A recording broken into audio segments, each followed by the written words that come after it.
We started with data at our core. So we can probably claim to be one of the first data companies in the world. And over a period of time, data became databases.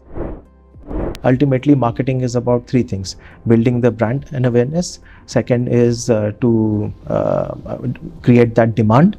And third is to improve brand salience. Every marketer ultimately grows more mature and realizes that while you can be a specialist as far as your expertise is concerned, your marketing plans cannot be one-dimensional, Right. focusing only on digital, or for that matter, focusing only, say, on Offline. ATL or offline.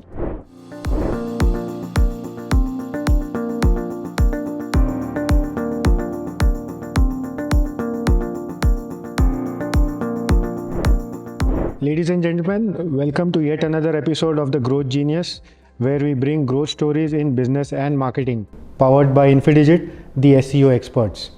In today's episode, we have a growth genius who is a seasoned professional and whose career has transitioned across banking, financial services, and now information services.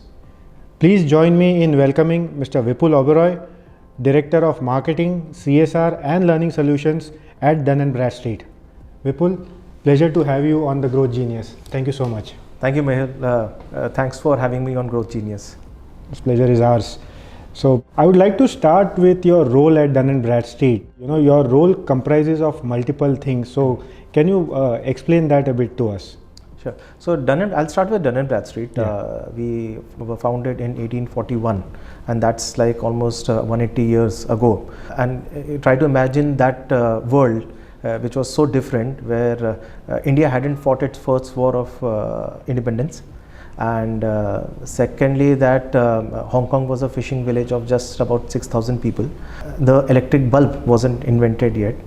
Even something like a barbed wire wasn't invented yet. So we are talking about those times. And since those times, Louis Tappan, who was our founder, he started collecting data on companies. So he realized that company information is very important, because the telephone wasn't invented yet. So means of communication were almost non-existent. Right. So he decided to collect information on businesses across America. And that is how it started. We started with data at our core. So we can probably claim to be one of the first data companies in the world. And over a period of time, data became databases. With databases came more meaningful information. It was enriched to become from just firmographics to including all kinds of information about companies. In 1964, we also started with our own proprietary numbering system, which is called DUNS. And this is a unique identifier for every company and every location of that company, every office across the world. So across the world, I can say that we have currently crossed about 500 million such DUNS numbers. So that is the size of the record that we have.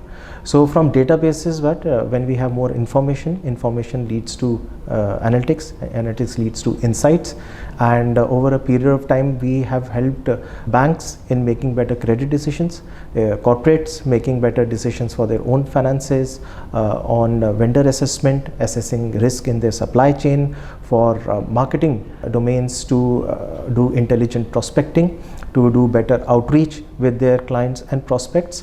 And overall, if you see, and this also includes, of course, a part of advisory services that we do in India. True. All that has data as its base.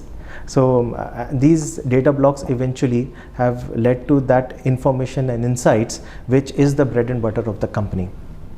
So coming to my profile there, if you now you would see that understand that this is all B2B information. We have information on companies and the people who are the key decision makers in those companies. One of my primary jobs in any B2B marketing actually is also to build the brand. Ultimately, marketing is about three things: building the brand and awareness. Second is to create that demand, and third is to improve brand salience. And these three apply to my role as well. And in the marketing domain, I have to first build the brand. I have to build the thought leadership, because this is a decision not of an individual when it comes to whether to go with Dun Bradstreet or not. Right. There the decision is taken jointly by several people, and everybody puts their own job, their own career, their own bonuses online when they have to take such important decisions on which company to go with when it comes to their risk assessment or prospecting, etc. So my job also is to first give them that assurance that Dun Bradstreet is that brand that they should go with. They wouldn't be fired from their job if they decide to go with Dun Bradstreet. Second part is demand generation. Of course, we do a lot of outreach activities like anybody would do, but these are not mass outreach activities. These are not ATL activities like in mass media or, for example, doing large scale activations on ground. It does not happen this way, because here we are trying to convince a senior key functionary in an organization on what will be the implications of the challenges they are facing. We are telling them about how Dun & Bradstreet can step in and help them, and we are also telling them about the various possibilities beyond challenges, what are the opportunities that they can exploit. So all this cannot happen through purely non-personal communication. There is a lot of connects which are built, and one of my jobs is to build those connects. And of course, I'm not talking about the brand salience. That is of course a function of what we do, but over a period of time, as far as marketing is concerned, digital marketing has become very important for us. And I would like to stress here that while performance marketing is something which is important for us, it's a pure demand generation.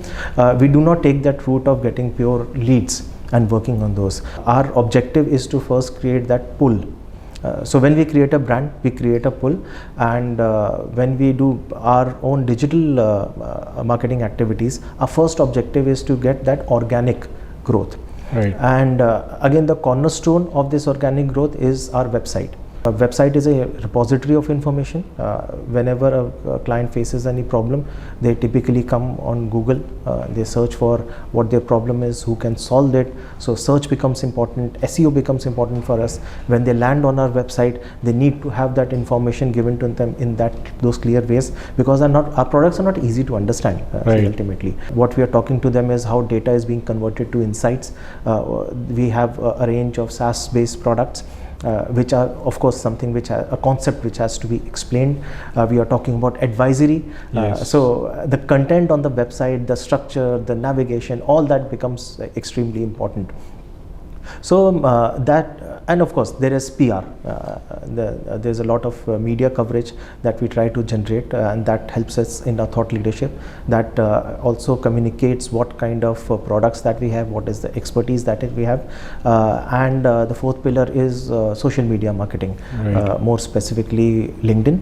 It's not just really about having products or trying to do employer branding. It's also to create that kind of thought leadership on this platform.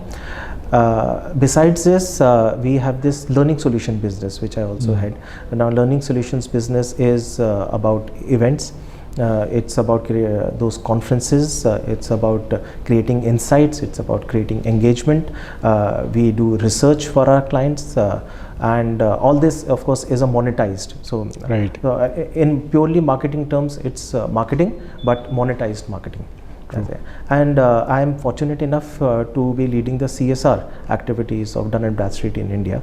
It's something which, of course, is not related to marketing, but it's quite related to my heart. So it's close to my heart. It's something by which we can give back to society, and sometimes it's also a break from the, while we are always chasing numbers, to do something which is good for the society is always a satisfying thing. Amazing.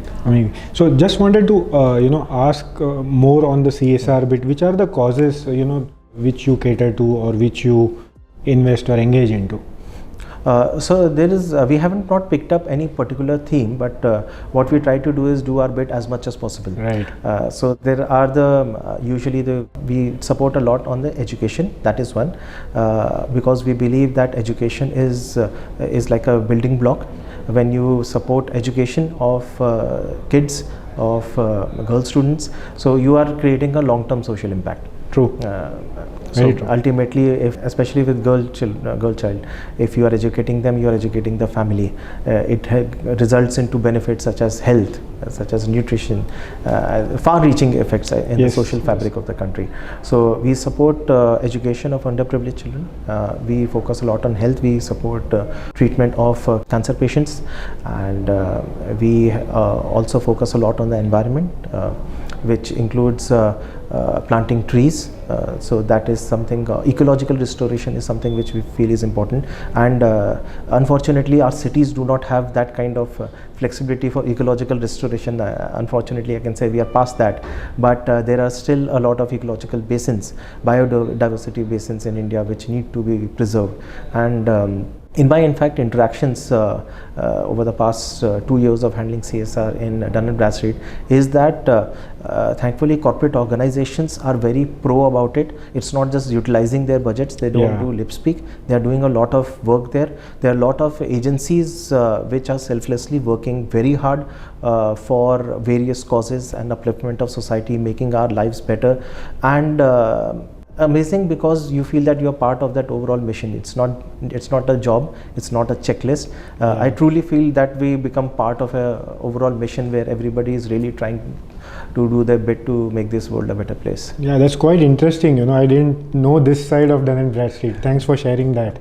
And wanted to also delve upon the learning solutions bit, where you have these very interesting events, and I think these are across industries, if I'm not mistaken, right? You focus on certain areas where you have insights from those industries, and you get expert speakers during the event, right? So can you tell us more about those events as well? Yes, so it's interesting that while all companies, whether they are like 180-year-old companies like Dun & Bradstreet or the newest of startups, everybody has challenges. Everybody, even in the most mature sectors, are trying to find their way, and it's not easy because you need complete knowledge of a particular problem statement or of a new opportunity or any white space you are targeting, because you are taking a big decision. And what people always feel is that they need to take informed decisions. For taking informed decisions, you need that kind of knowledge, you need that kind of learning, and this is what we also decided decades ago that we would do. So we have a series of such knowledge platforms. For example, we focus on, say, particular domains. So we have conferences which have conversations for relevant to BFSI sector. There is something for MSME sector. There is something for PSU and government sector. Or we pick up the new age themes. For example, ESG is a big it's a big thing, and we recently had a conference around it. And there are also some which are particular to domains, like for example, which are relevant for CFOs, relevant for CMOs, relevant for HR heads.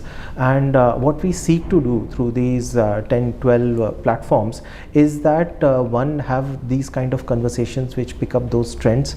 There's a lot of focus on content. There's a lot of focus on research that we do on what are the issues various organizations are facing, because we are a B2B company. We are interacting with so many client organizations who are also looking at us to solve their problems. But all this is not just for our consumption. All this knowledge that we are creating is also for consumption of the overall for industry as a whole. And that is where I feel that knowledge is a big differentiator when it comes to B2B and B2C. Here you need to create that kind of thought leadership through knowledge, and which is what these conferences do. And you get industry experts, not just from the industry, but you also get subject knowledge experts from the government as well, if I'm not mistaken, right? That actually creates an interesting confluence. In fact, even from academics, you have people talking about these topics and giving their inputs, right? Yes. In fact, the topics we pick up come from in the industry itself, because when we talk to our clients, they tell us about the challenges they are facing or the new trends which are coming. And what we do is we use these platforms to bring a more 360-degree discussion. So it's not a unidimensional thing that one stakeholder, the biggest stakeholder in that scenario, is only talking about it. So that's not knowledge creation. Knowledge comes when there are diverse views which are coming, and that is why we bring in academia, we bring in government officials, we bring in subject matter experts, we bring in the industry veterans, and we also bring in the greenhorns. So everybody's view comes together, and that is how we build it. And through this also, I must mention that we also try to recognize those who have made a difference. Therefore, we have something called India's top 500 value creators. So these are the companies which have created value, actual value for stakeholders in the past 3-5 years.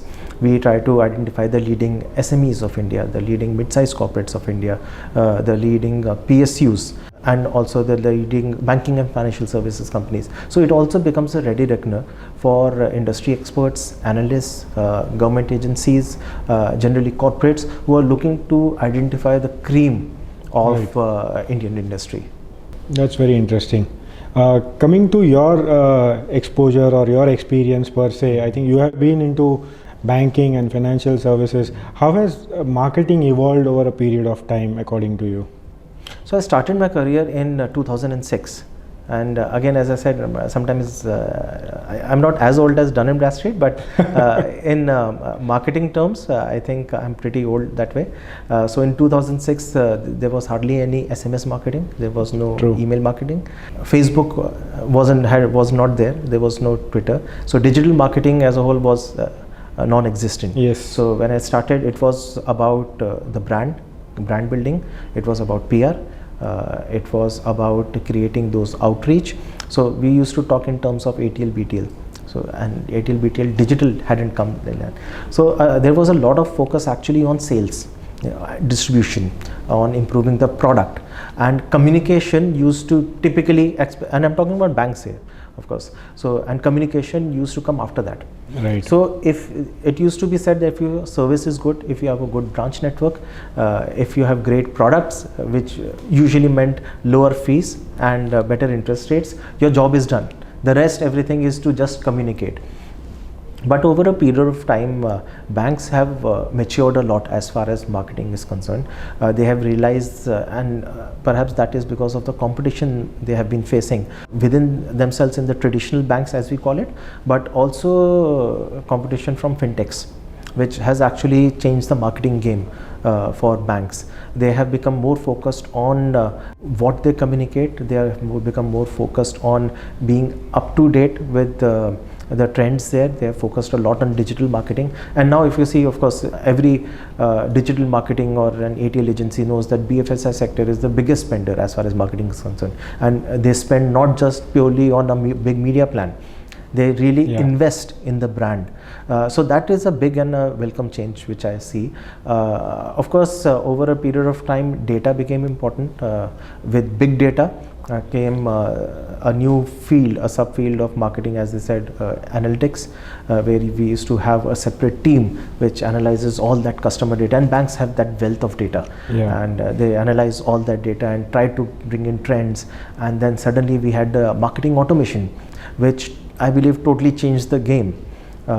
Social media and marketing automation, I feel, have been probably in a span of 4 or 5 years, which I was handling, and suddenly I realized that I am living in the stone age because I have not kept abreast with all that. And this is the mid 2010s, where it really Google, Facebook up their advertising game. They went beyond being social network to become advertising platforms. But what fascinated me was that, and while I come from that old school of traditional marketing, as they call it, there was so much wealth of data, which I realized that even in banks we had a lot of customer data, but we had that big unknown of non-customers or prospects.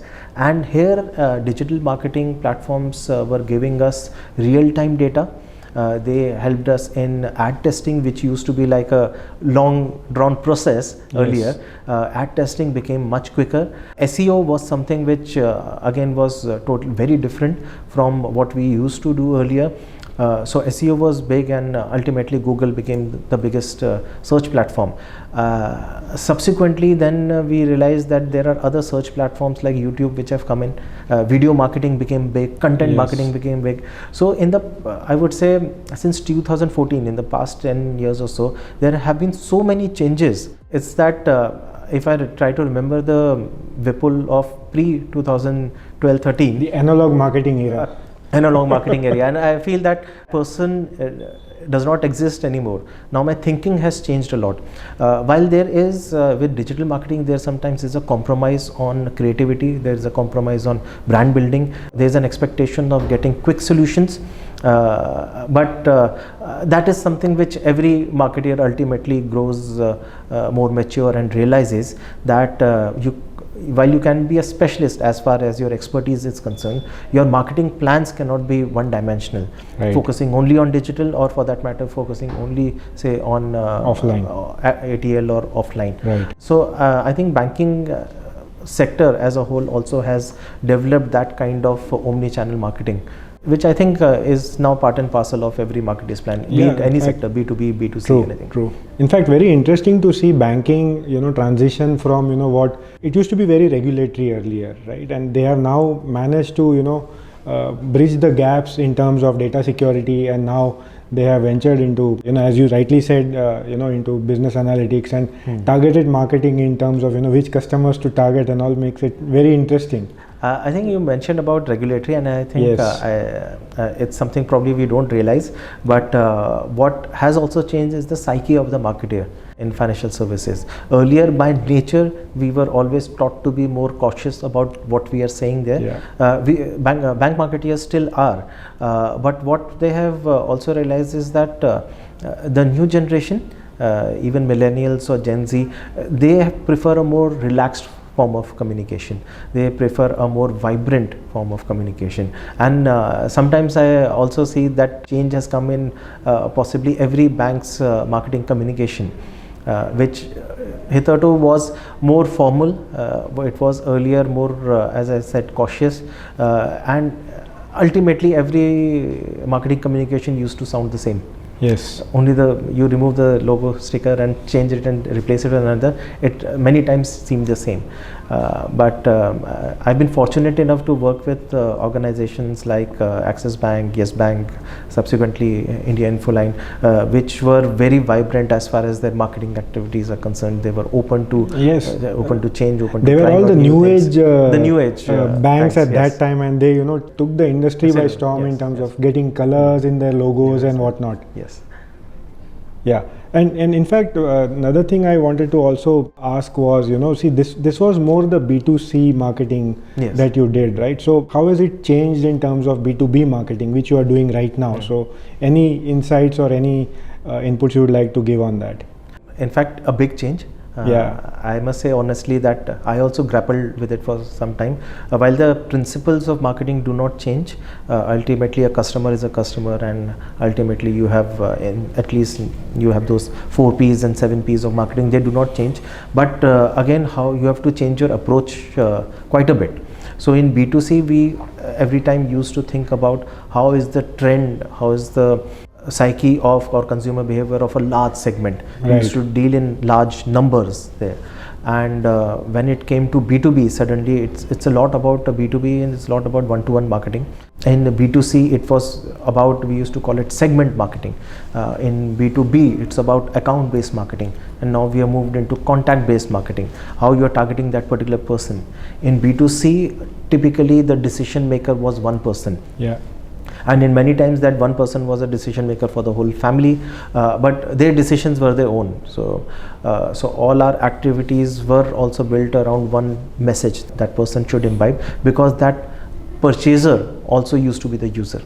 Right. But when it came to B2B and in an information services industry, the user is someone very different from the influencer or even the final decision maker, and there is a whole engine in every organization which has to take this decision.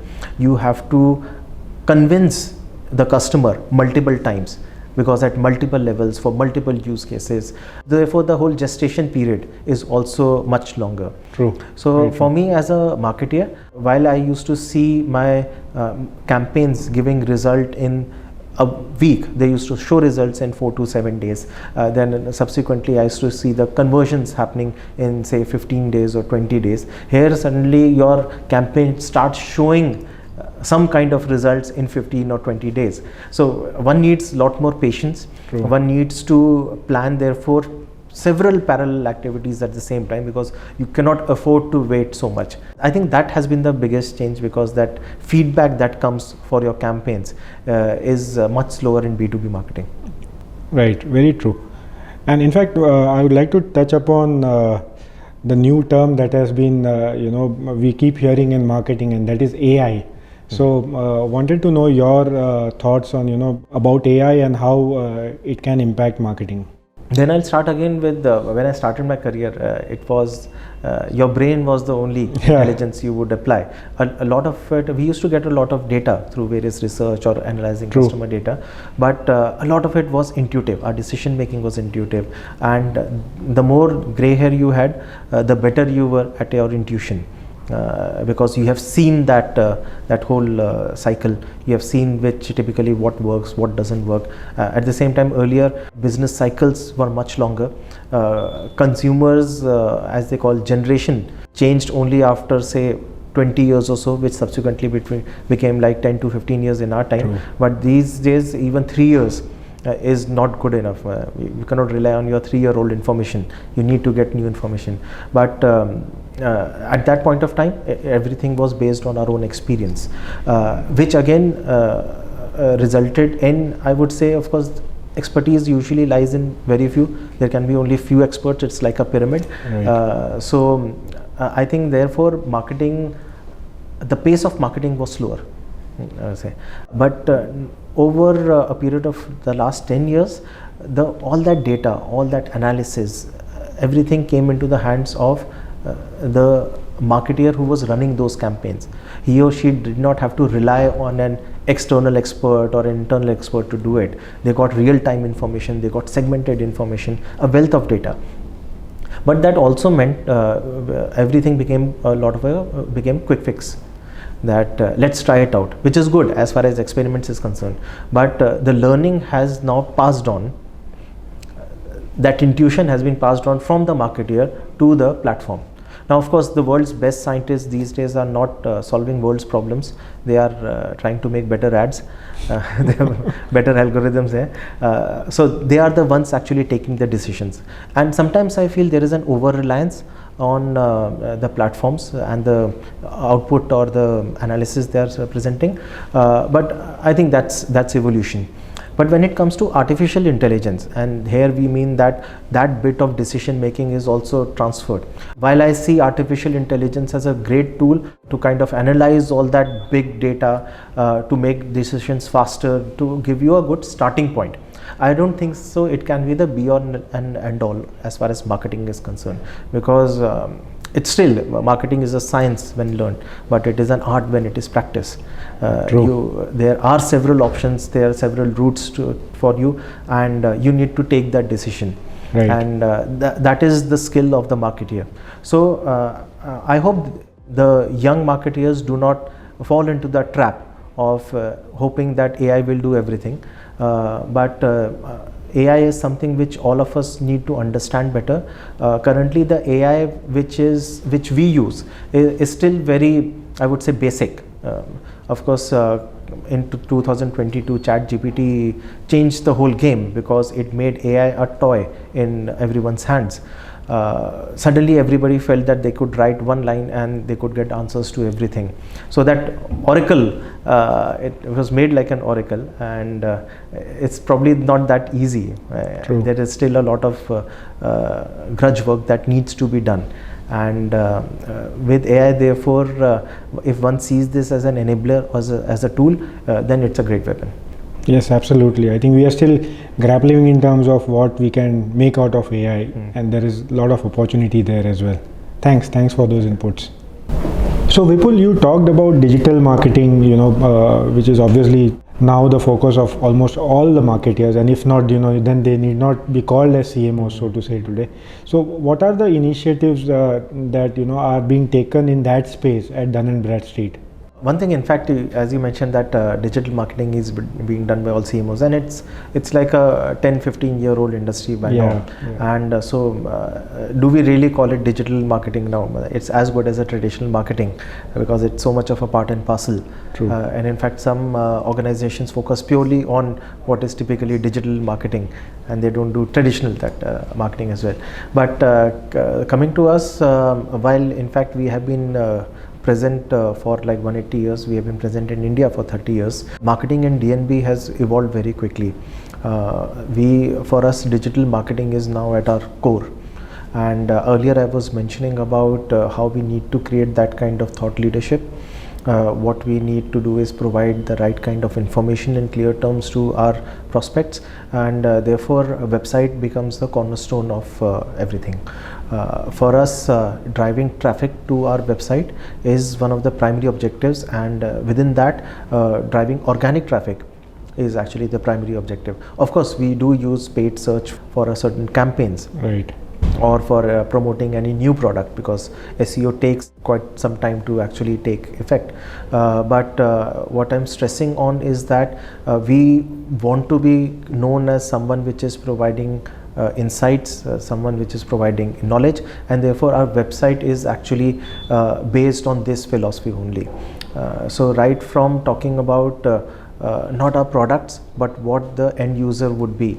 For example, they could be a chief marketing officer, they could be a chief financial officer, or a CIO, and we therefore have checkposts which guide them properly. You could be from a particular sector, say an IT sector or a BFSI sector or pharma sector, etc. Again, we have checkposts. So for me, my website first is like a checkpost to guide you to the right place, to the right destination, and subsequently there is a lot of conversion rate optimization that is done through having proper content, having proper prompts, ensuring that there are enough nudges to ensure that the website itself generates a lot of leads and becomes a lead generation engine in itself. So that's on the website front. Second part on digital marketing is on social media. And our focus therefore is, I mentioned, was on creating that thought leadership on LinkedIn. Now LinkedIn is the right B2B platform. That is where these days the who's who of the corporate world are there, and we have to be there where our customers are, and we need to be seen in the right light. Therefore, that thought leadership is important. Therefore, we need to put out more engaging content. We need to constantly keep reviewing our content strategy every quarterly, and that's what we do. And what it has resulted in is that we have engagement rates as high as 14%, while the industry standard hovers between 1 to 3%. So for for a brand which is putting out pure content, pure knowledge content, it's not the fun stuff there, and still getting those engagements also speaks volume of the kind of appetite that the end consumer has, that our customers have, that they are seeking that kind of content which is knowledge, which is insights. Social media is second. Third is of course performance marketing, and while we do not invest very heavily on performance marketing because our philosophy is organic first, but nonetheless for performance marketing also has added benefits of creating awareness. Performance marketing also has advantage of giving us quicker analysis of what messaging is working with which segment, say which location. So all that when you need to build cohorts and you need to test out what your product proposition is, I think then paid marketing is the best way to go about it. Another big thing is which we are about to launch is on WhatsApp.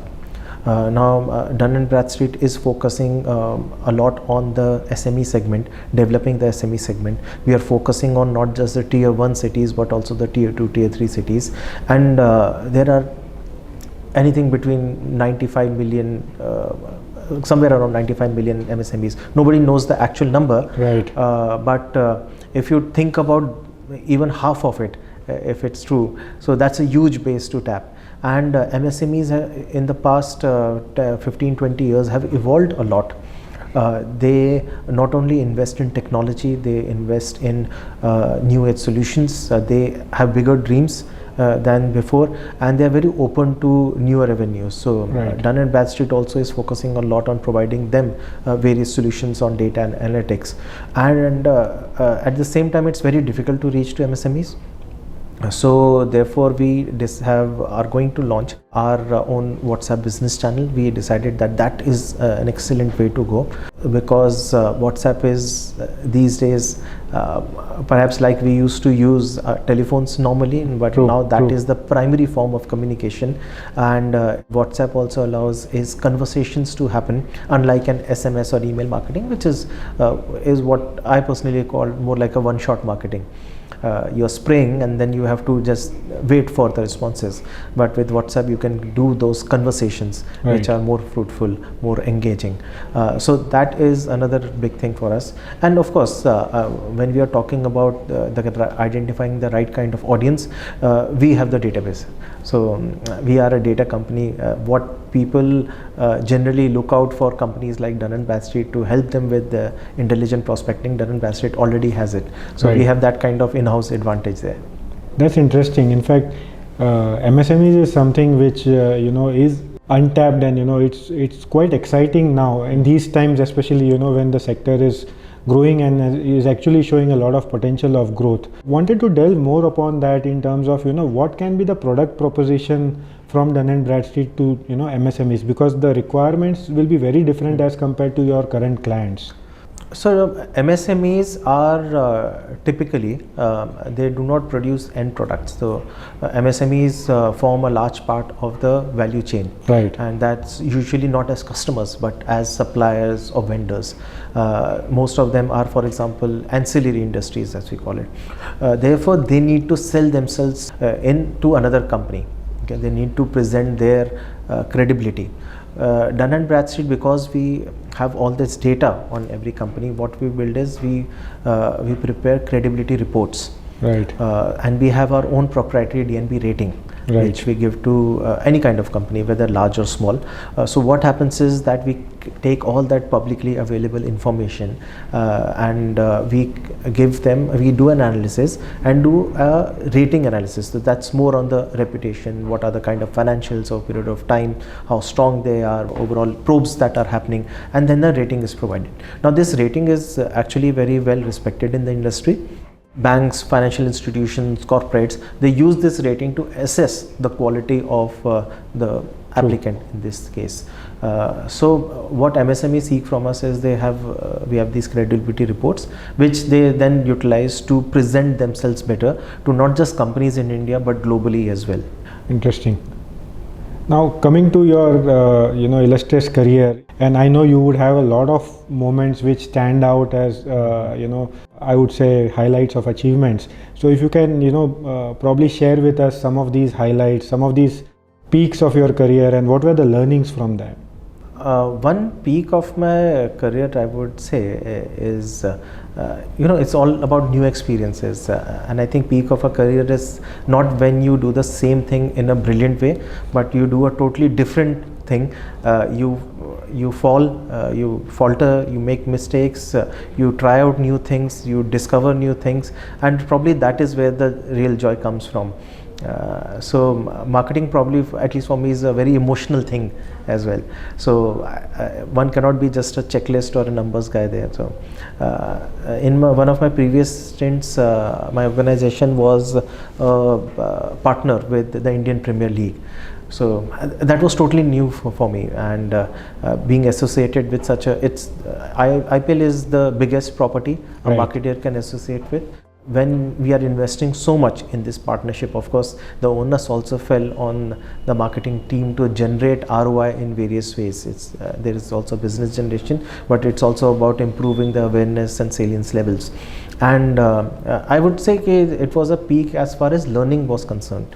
While of course there was a larger marketing team involved and everybody was racking their brains on how to exploit this opportunity and improve our awareness and salience. The whole thing was about that collaboration, where I interacted with several people within the organization, outside the organization, new ideas coming in, and we were associated with this property for about 5 years. And how many new things that you try, I think that is something which is still memorable for me. Second also is another, I would say, peak where I would say made a difference is also in one of my previous organizations, where if I have to put it in one phrase, I drastically reduced the unknown. So many times marketers grapple with the problem that if they are getting any say leads, they don't know where it is coming from. They don't know which channel is performing better. They don't know which geographies are performing better. For them, that lead base is more like a monolith, which they are not able to analyze.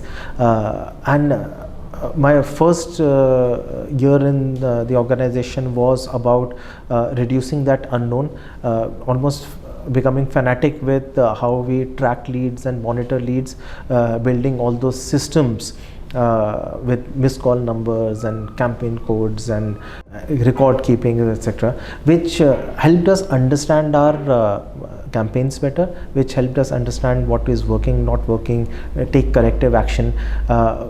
While I'm not counting this, of course, as a campaign, which is an output, but sometimes, like Mahendra Singh Dhoni would say, the process is important. Absolutely. And sometimes when you create those processes, it creates a difference for years to come and over multiple campaigns. The results follow. The results follow. True. Very true.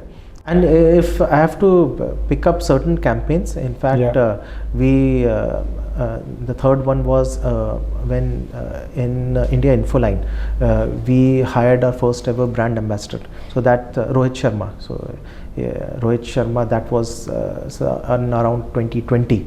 First of all, there was a decision of whether to go with a brand ambassador. So we wanted to create that kind of leadership. We were analyzing our competition, which as far as marketing and branding awareness terms was moving ahead from us, and taking him on board, then working out overall positioning for IFL. Seedhi Baat was the name of the campaign, and working with the best minds on how they develop that kind of communication. And ultimately we moved into brand TVCs, and we moved into product TVCs, and subsequently the whole association and positioning percolated to all forms, right from say a branch branding or our product communication and social media marketing.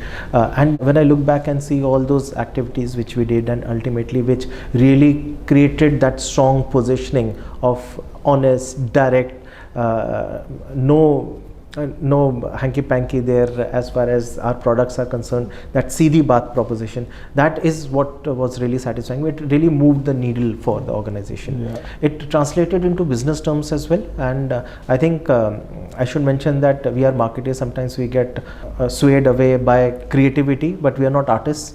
Ultimately, we are supposed to generate certain outcomes, which I mentioned earlier, and demand generation, business generation is ultimately one of the primary objectives. Ultimately, it should lead to that. For me, if your overall marketing activities are not resulting in a delta in business, your whole creativity or your joy doesn't mean at all. Absolutely, that falls flat. Very true.